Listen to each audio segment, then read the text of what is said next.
Thank you for joining the PIT Change Management Professionals May event, and very excited to have Leanne here, Leanne Meyer, who I had to steal the profile because I know her as sister, but the profile says something like she's an executive director of the Accelerate Leadership Center at the Tepper School of Business and program director of the CME, or Carnegie Mellon Leadership Negotiation Academy for Women.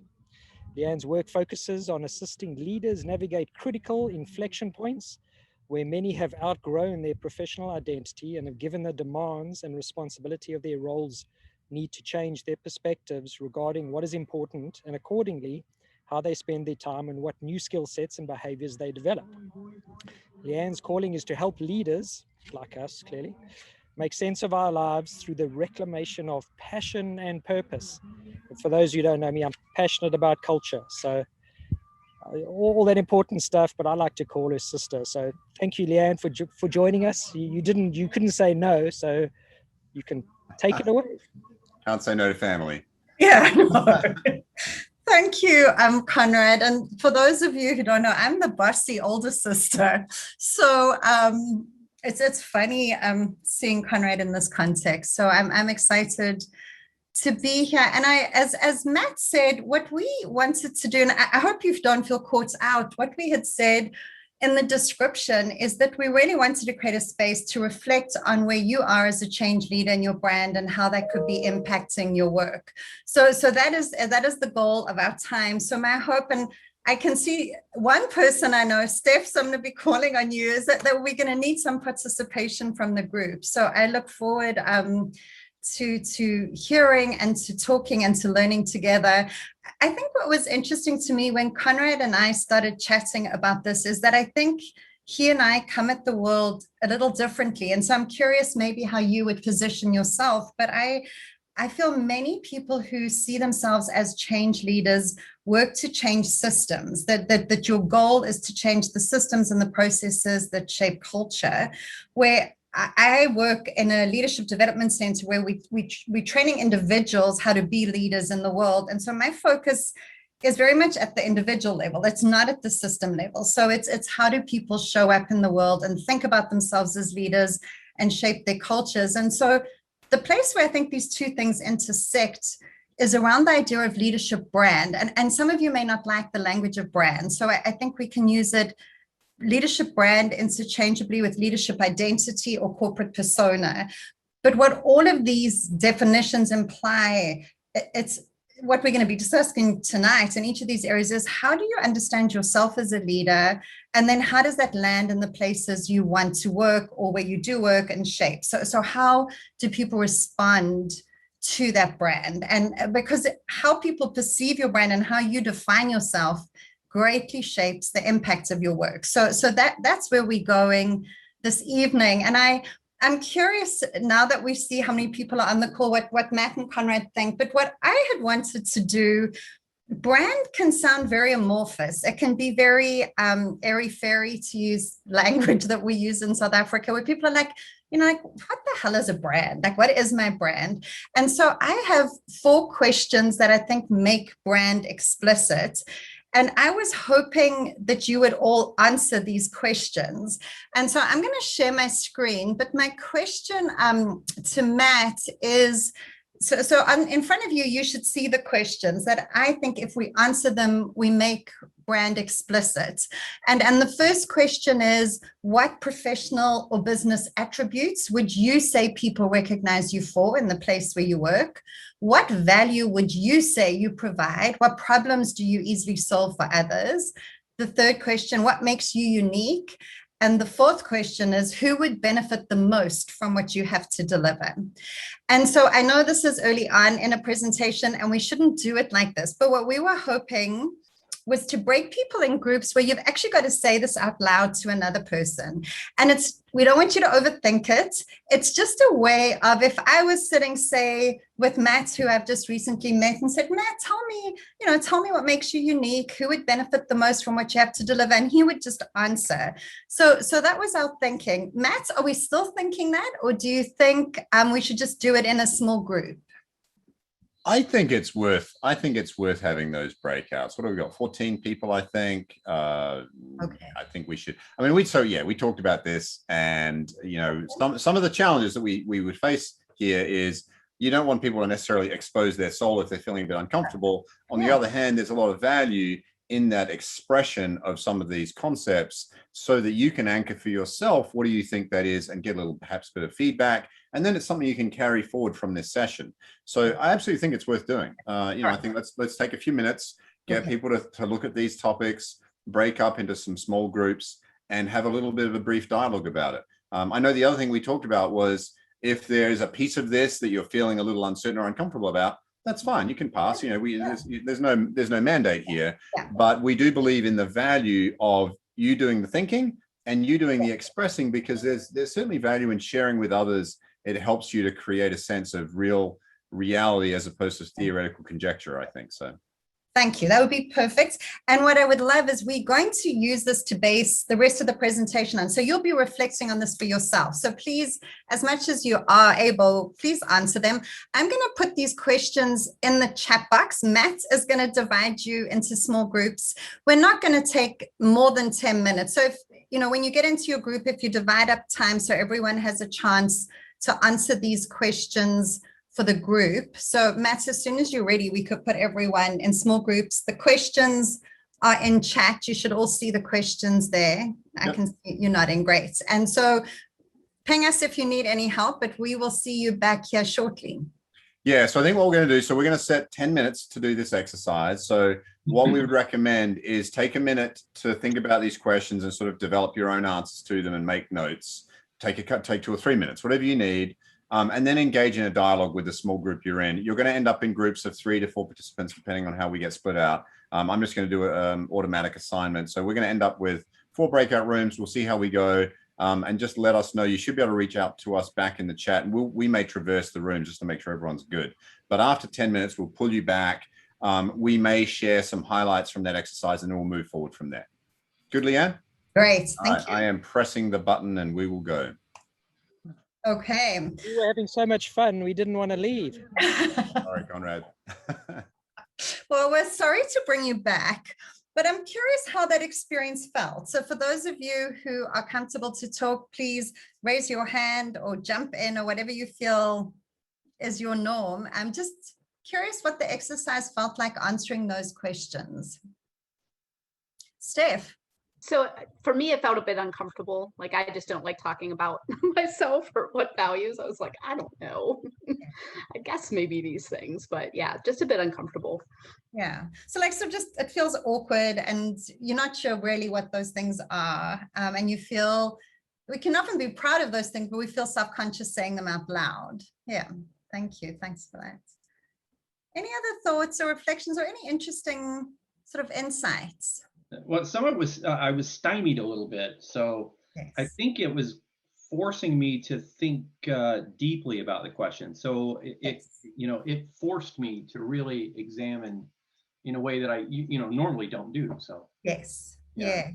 Tom, thank you very much. I think we don't know the answers to them easily. And my hope is that you'll keep these and reflect on them. And we're going to think about why this would be of value.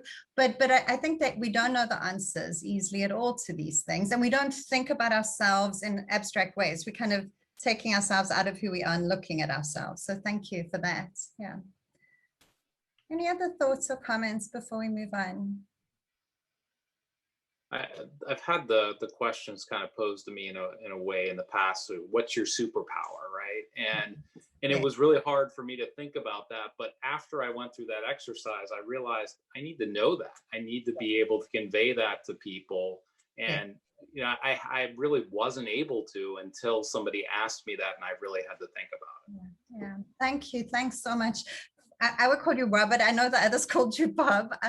But without that understanding of our unique value, it's very hard to communicate how we can have impact in our work and how we can amplify the work we do. So thank you very much for doing that. Thanks, Bob. So as I said, what we were really busy with in answering those 4 questions, you may not have felt like that, but you were really making your brand explicit. And that's why I think Bob's idea of superpower is terrific. It's like, what what is the brand when people think about you? And so, Bob, not to put you on the spot, but when you did reflect on it earlier and before today, did you ever come to a definition of your superpower and go, this is my superpower? Yeah, I mean, I tried to. I tried to really think about a couple of things around how I think I'm able to problem solve and simplify things down to what's next, and really also figure out from an execution standpoint when I've determined that, how do we get there, right? So I think that some of those things are some of the superpowers that I feel like I have. Wonderful, thank you. And I don't know how many of you on the call know Bob, but probably if you know him, that resonates. It's like, yeah, that is how I think of him. And so what becomes very important about it is to understand what it is, because we don't communicate about this, but people have ideas of our brand, whether we like to think about it or not. And so what to me is interesting, I'm seeing a lot of names that I know on this call, but I have not met people. And I sort of assign meaning and understanding to who these people are without knowing you. So whether we like to think about it or not, we have the brand. The brand is about what makes us unique. But what's really important for this evening, and what we're very aware of, especially as we send our MBA students into the world, is that you could have this very last point here, you could have the wrong brand for the position you have or the position you want, and then your work is not having the impact. And I'm not sure if anyone's prepared to share an example of that, because it can often feel very personal, but have you ever got feedback where someone was like, no, we just don't see you in this role anymore, or we don't see you for this role? So your brand has not caught up with what your aspiration is, or your brand is defined by who you were. There's kind of a lag to how people define you. And so to me, it's a real worry. If you're wanting to have impact, you need to make sure that people are understanding the brand for the work that you're doing. And I don't know if anyone is prepared to share an example of when there was a disconnect between how they thought they were showing up and what the impact would be, and how it was perceived in the places where they work. I don't know if anyone's got an example they're prepared to share. I'll jump into this one. I'll step into the fray, Leanne. The other thing I'll check in with you though is, are you thinking you're sharing? Because we're not sharing at the moment. Just checking on that. Oh, am I not sharing? Oh, I'm talking through beautiful slides here. No. I'm sorry. I will share that slide so that you don't need to take notes. Thank you. Thank you. Yeah. So just, I mean, an illustration for myself is, one of the things I think is a great strength is the ability to see organizations as multi-part systems, like systems of systems. And I think there's a huge amount of value there in terms of understanding, like, what are the constraints against the organization performing well, whether it's a people issue, a structure issue, a process issue, a measurement issue, or many, many other flavors or perspectives on what might be holding something back. So I think it's a strength. On the other hand, it has also come through as a weakness in terms of too much seeking to understand and not enough directing to achieve some specific short-term objective. Yeah. And that can be a challenge, right? And so I'm like, okay, I get it. I know we need to make steady progress in a realistic way that's pragmatic and understandable to our stakeholders, to our leaders, and that's understandable. One of the challenges I'll admit I see is that different stakeholders see things different ways. Executives look at things one way, practitioners in one domain look at things something else. All of them see parts of the system. They see their part. And so, and I think the other thing I believe is a strength for me is to be able to navigate those different views. Like, I understand where you're coming from, but then someone may catch wind of one view that's not their view, and there may be some dissonance. So it's, I continue working through that. And you know, I think it's appropriate to work through that, but there are times I sort of hit against some misunderstanding as to what's going on here.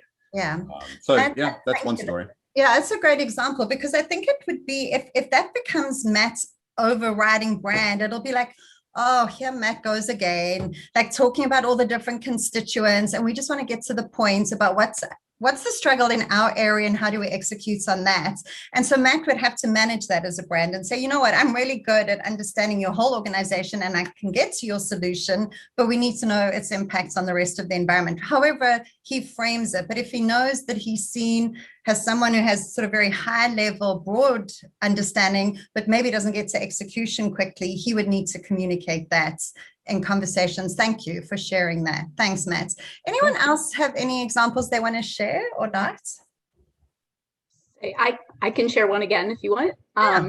So it's actually something I'm experiencing right now a bit. So I joined a few months ago a smaller startup company, and I was hired as a practice leader. But because we're a small startup, my first job is to be hands-on project manager, which I can do. It's not my favorite thing to do, but I can do it fairly well. And so it's a full-time role. And so where I find myself being kind of seen as is the really good project manager and not necessarily the role that I was brought in to do, mostly because 90% of what I'm doing has to be hands-on with the client. Yes, yes.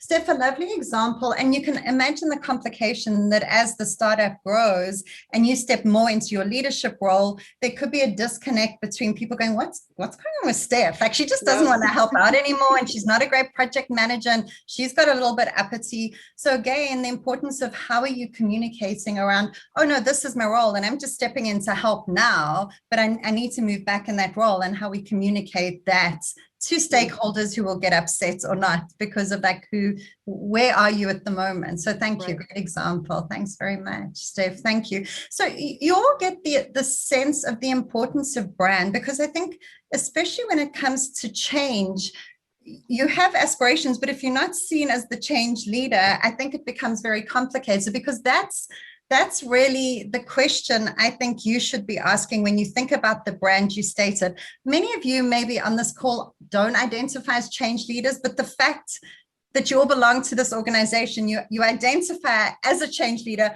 I'm not saying these are the best examples of change leaders in the world, but these people have created change. And so my only question to you is, when you think about the brand you were sharing with your group, is that communicating change leadership? And if you're not in change leadership, if you joined just because you were curious about brand, the other question I think would be important to ask yourself, when I was talking about how I add value, would I be considered leadership material? Because that's if you're not looking through a change frame, you could be looking at this through a leadership frame, because that's what we really need to be checking around our brand is, are we adding value to the organization? And so again, these are just a series of questions. We're not going to discuss them now, but I would hope that if you do have any time to reflect, and I'm feeling bad, Tom, you had to reflect on these questions, and now this is even deeper reflection. Don't feel bad. Okay, it's going to be a deep night. That's all right. If you think about how you answered the question around your uniqueness and how you add value, the next step then is to ask these questions of yourself. And the first one is the leadership brand identity does this best represent who I am and what I can do? And so, Steph, I'm going to pick on you if that's okay. What I love with your example you just shared with the group now is, no, you've moved into a company and you're getting strongly branded as the fabulous project manager, not the strategic leader of a unit. So does this best represent what you can do? Maybe not. And so how do you communicate differently around that? The second question is, does this leadership brand identity create value in the eyes of my organization and key stakeholders? Or what risks am I taking by exhibiting this brand? So Steph, to continue using your example, and I hope that's okay. Is that good? Okay. So if we think about Steph, her brand identity probably adds huge value to the organization, because they're like, oh, great, we've got 2 for 1. We've got a really strong implementer, and we've got a lead, and we've got someone who can build this team over time. But the risk is, as Steph's just pointed out, she's going to be pigeonholed as a strong project manager. And when she steps into a more strategic role or sort of operation, she's already in the role, there could be some disconnect about what she's responsible for and not. The third question, does this brand statement align with the professional or business attributes people already recognize me for? If not, what are your goals for future developments? And here, I think more about many of you who identify as change leaders. I think many of you don't choose a career in change leadership. It kind of finds you and it evolves over time. And so what would be important is maybe you're not even being seen as a change leader. So how do you start shape-shifting how people see you as a change leader? And it could be through qualifications. It could be how you communicate yourself. The fourth question is, what has to happen so that you can take the next step in your leadership story? Often we outgrow our brands. And so I think we have to sit back and go, to live into what I aspire to, how do I step into this differently? So that's the question. And then the last question is very important as we think about shifting our brand is, what is it time to let go of? And the example I was thinking about here is, and it's something internal, not a job, but recently I've been working with physicians on leadership identity. And so it's a healthcare organization that's developing their physicians into leaders. And so what has been so interesting is working with doctors are almost embarrassed about being a leader. Like they see like leadership as something a little beneath them, and like they are clinicians and they scientists, and yet now they're actually enjoying leadership and their healthcare systems are wanting them in leadership roles. So they have to spend a lot of time going, they may need to change how they see themselves, not as a clinician, but as a leader. They may need to change their outlook on the world. So they can't think they can show up as a doctor and tell someone what to do and that's leadership. They have to change that outlook. See that they often have to change their attitude towards others or assumptions of others. So the sense that people who are not physicians are somehow less than because they're not as scientific. They need to change a style of responding to challenges, a goal, something they've believed. So that's just an example. But I think what is important is if we think about our brand and we think about how we want it to evolve, there may be things that we have to let go of as we step into the kind of roles and positions we want. So just some questions here. I'm not sure as you look at these questions, if any of you go, oh, that really resonates, or that makes sense, or if anyone has a question on these questions. Leanne, I'll provide an observation. Yes. Yeah, and it is really more perhaps to the first set, which is I think it's important that we appreciate and try to discover the gap between our own personal sense of brand and what others perceive as our brand. And I think, I would say I probably have a mental image of what I stand for and how others perceive me. Yes. That is probably not the way others perceive me. And if I don't know that, if I don't know the way I'm perceived as a professional, Yes. and if I don't address those disconnects in the way I want to represent, the way I want to be seen as valuable in my role, that's a problem. So I think to me, that's a good takeaway, is to seek to discover more, not what's my opinion about how I'm seen, but what are other people's perceptions, and work from there.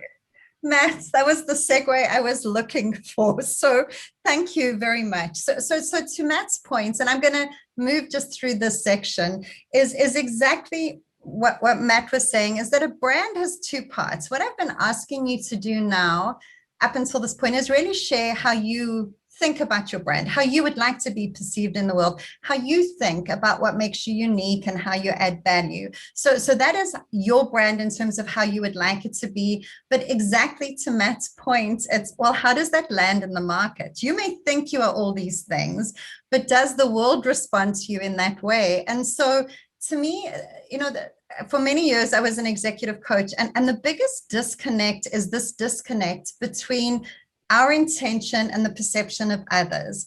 And so what's really interesting with the science around this is that we consistently judge ourselves on our intentions. So we judge ourselves on what we intended in a situation, but other people judge us on their perceptions and how those actions landed in the marketplace. And so to me, like classic examples of this that we're dealing with at the moment is, especially as we work to develop inclusive leadership skills in our students, we'll hear a lot of things like, but I wasn't really meaning to be racist, or that I didn't say that in a way that was sexist. And it doesn't matter what you intended. It was, well, how did it land and what is the perception? And so to Matt's point, it's exactly this disconnect that we need to understand for ourselves, because in many ways we see ourselves, and this is just easy examples, we'll see ourselves as shy or upbeat or spontaneous or a truth teller or passionate, But how we land in workplaces is we'll get feedback if you're lucky. Most often we don't even get this feedback.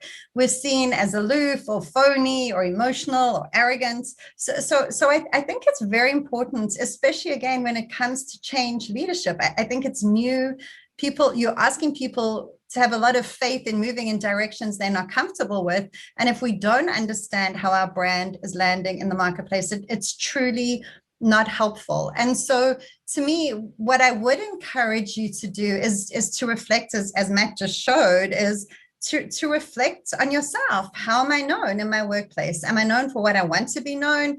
Would people work with me? What would they say about your brand? And does your brand get in the way of your own success? And so, again, if I think of Steph, and I'm using your example again, if a brand is becoming like super performer project manager, that could well get in way of her successfully doing other leadership roles that you would prefer to be spending time on. And so I would encourage you, as Matt said, is to take the exact questions I asked you to share for yourself and go and ask them in the places you work. Go and ask this of your clients or your teams. And it's just to say, what professional attributes do you recognize me for? What value would you say I provide? What makes me unique? Who would benefit the most from what I have to deliver? And to me, what was interesting, I did this exercise probably about a year ago with my team, and I had been in women's leadership. I now run our leadership development center and have for 3 years. It's not been a short time, where I focus both on women, well, all the genders, so like not one or the other or any of them. But what was so interesting is when I asked these questions of my team, they still see me so strongly in working in a gender space. It's just how they see me. And so does that get in way of my success or not? That's a good question. And how would I shift it? And so I really would encourage you to take these questions and ask them of your world. If you feel weird doing that, another thing we often do, here's a template for an email that you could send out. Like, we often find you should use something as an excuse to get feedback. So use this program. So you could write to someone and go, I participated in the Pittsburgh Change Management Professional Program. I'm reflecting on my brand. Tell me a time when I was at my best. So please adjust this accordingly. But we find it very interesting and very helpful to get feedback on what you think your brand is and how it's playing, and to actually then test, does this resonate in the market or not? Because there's just often such an enormous disconnect between how we think we're showing up and how the people around us perceive us. And so, but before I move into the next section, I'm just wondering if anyone has any comments or questions, or people who've done similar exercises and the results have surprised them. Well, I do want to say thank you for giving us professionalism in this email template. I think this is fantastic, Matt. I'm sending one to you. Okay. There we go. We could all just send it to one another on this call. Yeah. I actually did this. Yes, tell me. Well, I didn't orchestrate it. It was the last element of a Dale Carnegie training class where you stood up and you did sort of an about me, and everybody wrote down their about you and what they thought of, sort of your brand that you projected in the class. Yeah. It's terrifying. It's absolutely terrifying. And the instructor did do a good job of saying, this is a big trust exercise. Yes. You all were strangers 6 weeks ago. You've hung out together for 2 hours. So, be kind to one another, be respectful. Yes. So you had somewhat of a rail, but it was an amazing. I don't have another word other than intimate to sit and read those comments. Yeah. And people who were strangers and now still are strangers, they really wished you success. They drew out your best points. Yes. Yeah. But it was a leap. It's very scary. It's very scary to do. And often sometimes I don't want to know. I'm like, I don't really know. And if it's not what I want, I don't know how much I want to hear it. So no, I think it's a leap. I think you're making yourself very vulnerable. I think that's why I worded this email in more positive terms. So these are more appreciative. It's like, when are you at your best, as opposed to give it to me warts and all. I don't think that's helpful. But I think even when you're reading positive stories about yourself, you'll start seeing themes, but you'll also see what's missing. So if you're wanting to be perceived in a specific way and people are all talking about one area that they love and the other areas are missing, then there's a lot to learn even in what's not there, what people are not commenting on. But thank you very much for sharing that, Brandon. All right. So what we've looked at now is how we think about ourselves in the world, what we would like. It's a way then to reality check that, or hold up a mirror, or however the language that you use around this. How do you check if that's landing as you would like it to land? And then this last section I want to do, and I'm going to go through this quickly, but I want you to think about yourself. So I want you to think about who you are now today and what your brand is. And we're going to evaluate you. And because I come from a business school, we always have the 5P model. So these are the 5 Ps of brand. And you're going to evaluate your brand based on these 5 areas. And we'll go through it quickly. But what I'm really curious to know is, which areas do you personally think you need to work on? So these are elements of leadership brand that we spend a lot of time working on with our students. And so the first one is this idea of persona. And by persona, I mean, are you the kind of person who has strong emotive connection with other people? So if you want to be an effective change leader, people need to feel that they can connect with you. There needs to be an emotive connection. And some of us are just really good at building those connections, and other of us are not as good. Like it takes a lot of work. And so as one of my students who kept, I mean, he was a student, I work with the investment banking students who want to become bankers in New York. And they go up to New York to these banks and they told consistently, you know, if we don't want to spend 12 hours in an airport with you, we won't hire you. The most like terrible biased hiring practice ever. And so then our students put on these very aggressive kind of behaviors that they think will resonate with these bankers. And the whole thing just gets a mess, and they don't connect. And so it's to really make our students think about, how do they emotionally connect with someone? And one of our students I loved, after one of these meetings, sent me this picture. And he basically said, this is my problem. You know, like if he was frustrated or excited, it was just, he didn't know how to like emotionally resonate with people. So that's a question for you. And we don't have time to look at like all the different coaching strategies to do it. But are you a person who's thinking, you know what, I just don't emotively connect with people that I need to connect with to do my change leadership work? The next thing to think about yourself is, what do you look like from a product perspective? And by product, when we're looking at leaders, we're judging 2 things. Do they have the technical chops to do their job? And then do they have the leadership abilities? And so to me, what was exciting, and I hope I'm not putting Brandy and Steph on the spot, in our small group, what was lovely is both of them were giving examples of how they are valued for both these areas. They're valued for both their strong systems, process, technical knowledge, as well as their ability to manage clients and work with teams and drive results. And so for the 2 of them, I would recommend this would not be an area you'd want to work on. But for some of you sitting here, you'd be going, you know, do I need to do some more change management qualifications? Or, you know, I know all my agile and lean and all these areas and processes, but people don't see me as a leader. So how do I develop that aspect of myself? So think about yourself as a product.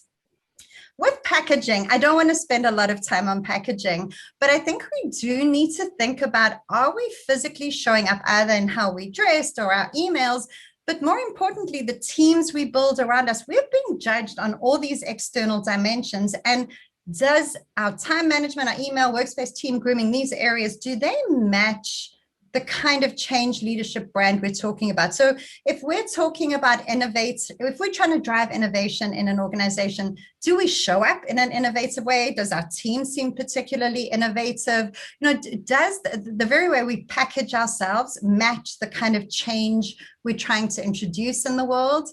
And then promotion. And by promotion, you know, what to me is interesting, being at CMU, the motto of CMU is, our heart is in the work. And that's beautiful, but then no one brags about their work. So no one knows about the fabulous things that are going on. And so from a change perspective, if you want credibility, people need to know about your successes. So the importance of promotion is vital. Are you working on how to talk about the good works you're doing and your team are doing? So is promotion an area you need to work on? And I'm just going to move on to permission because I'd rather have time for questions. The last P is this idea of permission. And by permission is, I think so many of you are almost pioneering the kind of work you're doing in environments where people often don't know what you're doing and how you're doing it.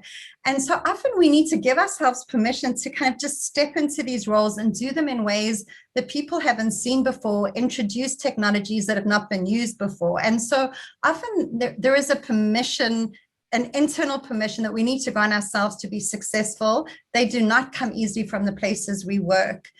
And so what I am going to ask you to do, and Brandon, this is going to feel intimate and vulnerable making as earlier, I'm going to ask if you can, if you're near a computer, is for each of you just to identify 2 of the areas you would want to work on. So if you think about your brand, you think about, do I need to work on my persona? Do I need to be working on how well I resonate with people? Because that's maybe not happening. Do I need to work on my products? So am I thinking, do I need to work on technical skills or leadership skills? What about my packaging? Does the very way I show up, my emails, my communication, my team members, do they model what I'm trying to create? Do they model the vision I'm talking about? Do I model the language that I use? Like, do I show up as what I'm intending? From a promotion perspective, do people in your organization know about the good works that you do, your team does, the great results? And finally, is it just a question of permission? Do you need to grant yourself the permission to be the kind of brand you imagine yourself being? And so if you could just put in the chat box, if everyone could just type in 2 impact areas that they would really like to work on, and we could just get a sense, most of you know one another, you can all hold yourself accountable. Like you could check in with one another at your next change management meeting. You could say, so Brandy, how's it going with your 2? So if you could, Matt's going sorry, I'm just highlighting yours, Matt. We're getting promotion and permission, persona and promotion, permission, I know, permission, packaging. Says my brother who's sitting with a cap on, which he'll get a lecture about later. Really promotion. Tiffany's talking about this, especially difficult for women. Correct. Promotion and permission. Packaging. I must say, Leanne, when I saw permission on the list at the beginning, that sense of permission from someone else, but very much it resonated with me, that sort of permission to myself. Yes. I'll say I tend to hold myself back. Yes. There's a lot I want to do, and I'm like, I'll hold back. I don't want to outshine my colleagues. I don't want to stomp on people's toes. There's a lot of things I don't want to do. Yes. So I tend to hold back, and maybe I shouldn't, right? So I don't think you should anymore. And I think you've got a team who can hold you accountable, because I think this is often you get to a level of leadership that I think permission is our biggest block. And I think was it Tiffany who mentioned women? Someone, sorry, I can't see. Someone had mentioned women, and I think it's like in a lot of women's studies, we look at this idea of a sticky floor, and this is what it is. We don't need to worry about breaking glass ceilings. It's sticky floors can keep us in place as well. And so, no, Matt, thank you very much for that.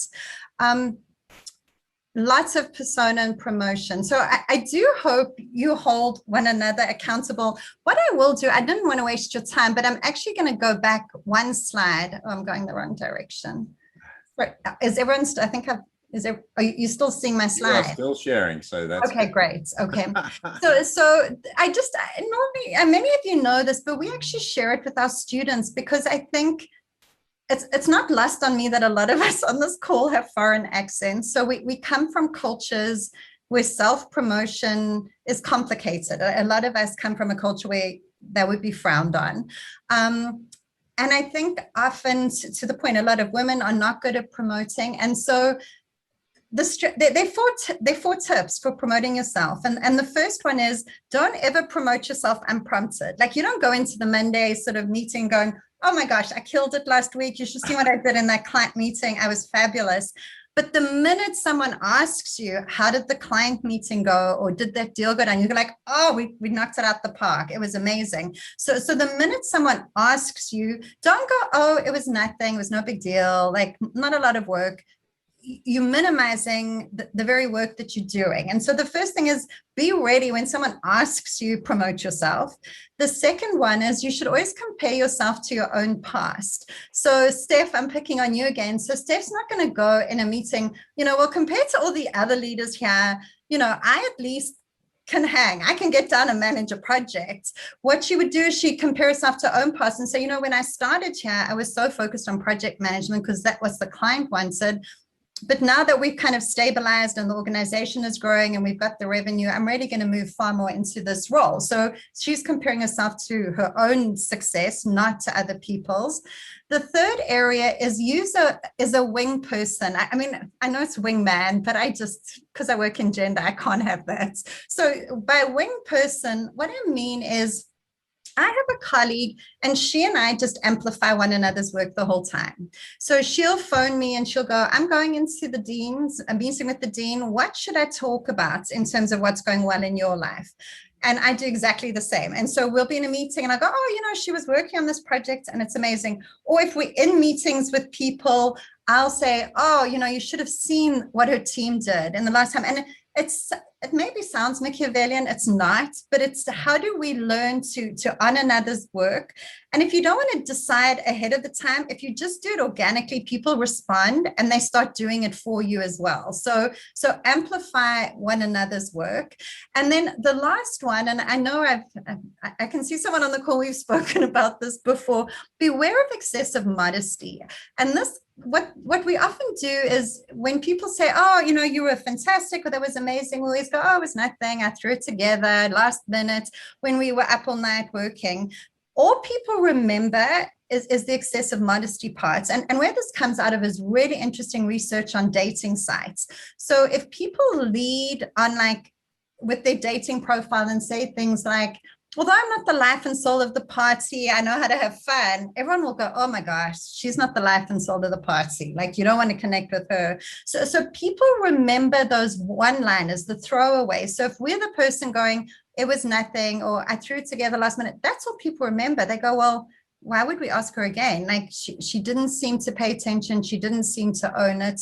So just some tips for how to promote yourself, because it was just quite a theme in this group. Anyway, I'm going to stop. So my hope is, I want to honor our time, that you have now a sense of, this is how I want to be known. You have some strategies to go and check if that is the case in the marketplaces where you work. And then this last area is how do I work on my brand? Which are the areas that would be helpful given what my aspiration is? And so I will finish now. And if there are any questions or comments, we still have 4 minutes. So I will stop sharing. But please, if there are questions or comments, let's chat.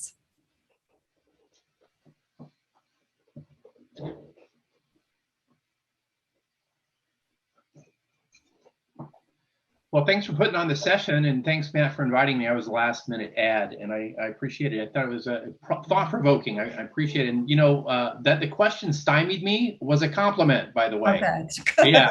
Okay. Good. Well, Tom, so we're not going to be as complimentary about the shirt you're wearing. Do you know you are like on a Pittsburgh call? And I don't even live in Denver anymore. I haven't lived in Denver in 25 years, and I still have this shirt. Yeah, I guess I picked this off the bottom of the drawer. No, thank you. Sorry. Well, I was going to say on that, Leanne, I think it's okay, because wasn't Denver the doorway to their win at the Super Bowl when they were the lowest team, the wild card? And so that was a few years ago, but. Oh, you had to bring that up, didn't you? I'm just saying. No, yeah, sorry. It's a team they're playing. I think it's the 10th of October here. Denver's playing in Pittsburgh, if you Oh, is that? Well, no. So I live in Detroit now, and I have a group, and we go to different places. And we went when Detroit played Pittsburgh. I think it was about 3 or 4 years ago. So, you know, we make a tour, and I've been to Pittsburgh. In fact, I want to tell you, when we got to Pittsburgh, so when we go to Chicago and places like that, some of the fans are just awful. I mean, they're just really bad. We got to Pittsburgh, and people were so nice. Like walking in the stadium, people were like, "Thank you for coming to our city. It's so nice to have you here." I was amazed the way people in Pittsburgh behaved. It was fantastic. That sounds right. It's a nice city. It really Thank you. Thanks, Tom. Any other questions or comments before we end? I do. I just wanted to say thank you. I don't think that I've ever taken the time to really look at brands so deeply, but I see the value and the importance, and you've given me a lot to chew on. So I appreciate it. Thank you. Thanks very much. Thank you, Tiffany. Thank you. Yeah, I definitely enjoyed it, Leanne. It was a great session. Yeah, I'm hoping we have some more comments from everyone here. It was a lot of fun. Thank you. I want to hear, actually, I have a question for Brandon if he's not jumping off, which is, out of that feedback that you got, Brandon, did you discover something? I mean, you have to tell us, but like was it you were like, wow, that was great to hear, because I either hadn't heard it before or it came across in a way that really helped me understand myself, kind of thing. Yeah, so it was quite a bit ago. It was 15, 16 years ago, but one person's comment, their single word was confident. And I didn't feel confident. And so that one really, really struck me that, wow, I somehow projected that when I wasn't feeling it at the time. I probably would feel a lot more confident speaking in a group and, you know, presenting. I've done that many, many, many times since. But at that time, I hadn't even begun to develop those skills. So that surprised me. Mm-hmm. Yeah, that's great. Thank you. All right. Well, we are at the hour. It's been a great pleasure, Leanne. Thank you very much. Thanks, man. Thank you. And thank you, Conrad, for pulling your sister in. I was going to say, actually, at the beginning, which obviously I didn't do, but as you were doing the introductions, I was going to say, for those who stick around, we'll have to get Conrad to give us a revealing truth about Leanne, just because of the family connection. But he wouldn't dare. He would dare, I'm sure. Can we do that? Can we go both ways? I'd like to hear a Conrad thing too, actually. The family said, maybe next time. Anyway. Leanne just makes me look good. You see, that's all. That's why I invited her. Thank you. Thank you, Leanne. Thanks, Leanne. Yeah, thanks, everybody. Thank you. Thank you. And Bye. thanks, Leanne. Bye-bye.